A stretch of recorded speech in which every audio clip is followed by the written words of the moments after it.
We were discussing about access matrix in protection, where we can define the domains and objects and their respective operations, as you can see on the screen. One more thing is added here. Domains also can be mentioned in columns only when if they have the ability or access to switch from one domain to another domain. You can see D1 can switch to D2 for different objects and operations. So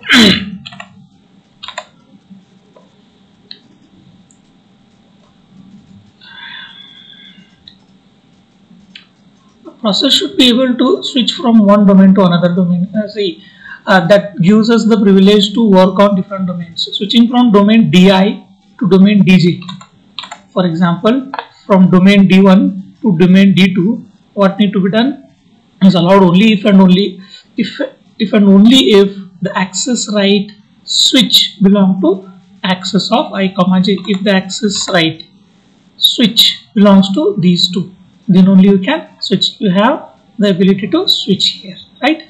Thus, from the figure, a process executing in domain 2, process executing in domain 2, right? You can take this also, can switch to domain 3 or to domain 4. Domain 2 can switch to domain 3 or domain 4. Let me take the pointers. Domain 3 or domain 4, right? D2 can switch. Fine. So, and same time, a process in domain 4, this one, can switch to domain 1, and one in domain D1 can switch to D2. This D1 can switch to D2. This is how, if at all, if and only if they are allowed to switch, if and only if the switch, the right switch, this is again one more right, like read, write, execute and all other things, it is one more right switch. If the switch right belongs to I, j, access I, j means what? This I, j, D1, D2, then only they can perform the switch, right? Simple. Now, just look into these two matrices where, see, another concept here is the ability to copy an access right from one domain, it is row, one domain of the access matrix to another is denoted by asterisk. What do you mean by asterisk? Which means appended in the access rights. You can see here, this can be copied to another, this can be copied to another. Fine, that we need to understand. So the copyright allows, it is not copyright of companies, it is copy access right. Copy access right allows the access right to be copied only within the column, only within the column. You can only within the column. This object can copy this only within the column, right? That is for that particular object for which right is defined. For example, in figure A, you can see in figure A, a process executing in domain 2, process executing in domain 2, right, can copy the read operation, can copy the read operation, right, can copy the read operation. Hence, hence the access matrix of figure A can be modified to be like that. See, here this read is copied to domain 3 in the same column for the object F2, right? As the condition says, if at all you want to copy the writes, it can be done only in the respective columns, and this asterisk mentions that you can copy, but where? Only in the same column. See, this is A original and this is after modifying read, the domain 2. The domain 2 add a read and it can be copied, that is copied to domain 3. So that is how copyrights can be copied. Fine, a simple concept. Now, access matrix with owner rights, what owners have rights and how they can use and all the other stuff, so we'll discuss here. We also need a mechanism to allow addition of new rights if at all needed to access certain area of the domains, and removal if needed if you want to remove some access rights. So that can be done by the owner. So the owner right controls few operations.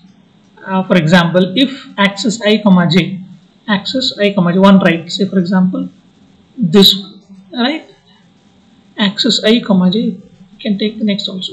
Access I comma j includes owner right, then the process executing in domain di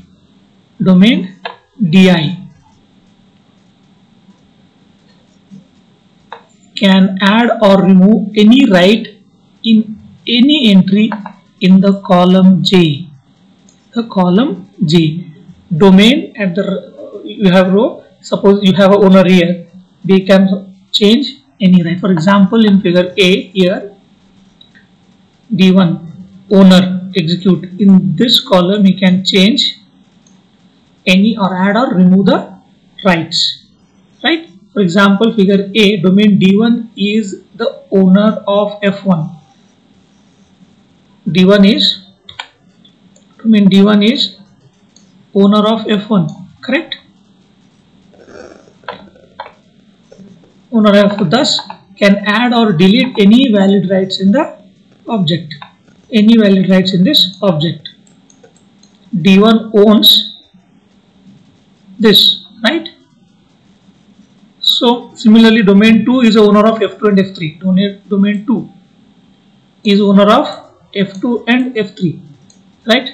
So since F2 and F3, so you can change or remove or add any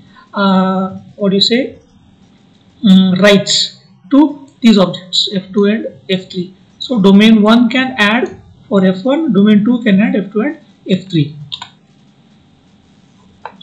For example, suppose that in figure we include the control right in access D2 and D4. See, in D2, next it is, in D2 and D4 we have added access control, right? So that is the process executing in domain D2 could modify domain D4. D2 could modify D4, right? So this is about modifying access rights with respect to owners, right?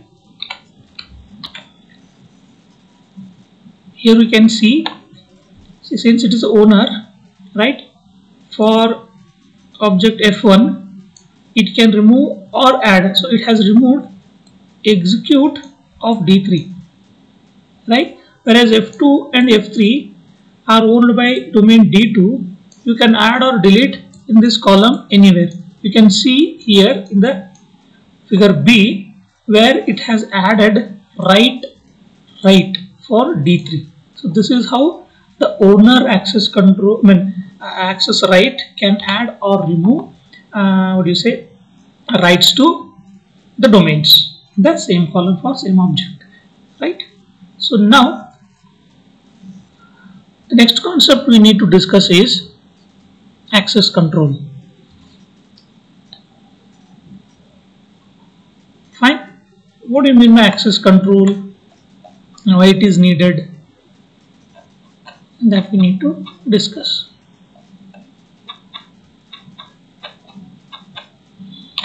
Okay, the most common approach to the protection problem is to make access dependent on the identity of the user. Depending upon the user and his roles and responsibility, different users may get different types of access to files, directories, or to the entire system. So here access control is meant in controlling the access to different files and directories and the system itself. Along with the files and directories, even other resources attached to the system, right? So the most general scheme to implement this particular access control is identity dependent access. If you are identified with certain role, only those need to be given access to that particular user, right? So implementing identity dependent access is to associate with each file and directory. That is access control list. For every user, you have mentioned what he has or what he can access. That is access control list. This is a kind of log where you will find, or you will have, usually used by system admins, access control list. Who will access what, to what extent, all that will be there in this particular file. Each file and directory are assigned an owner, right, a group, and possibly a list of users. Here users are categorized in 3 types. One is owner, who have created that file. Another one, who are working, or the people who with similar access or with similar work domain can be grouped and identified as members of that group. And last one is everyone else, right? So, and for each of these entities, access control information is assigned. A similar function can be added to other aspects of the computer system if needed, right? So users can be given different operational access like read, write. So what owner has read, write, execute, and what group will have only read and write, or they cannot execute, or what general public or any other than these two, what different access they have, all need to be mentioned, and all is mentioned when the file is created. So we'll take an example of Solaris 10 in the next video.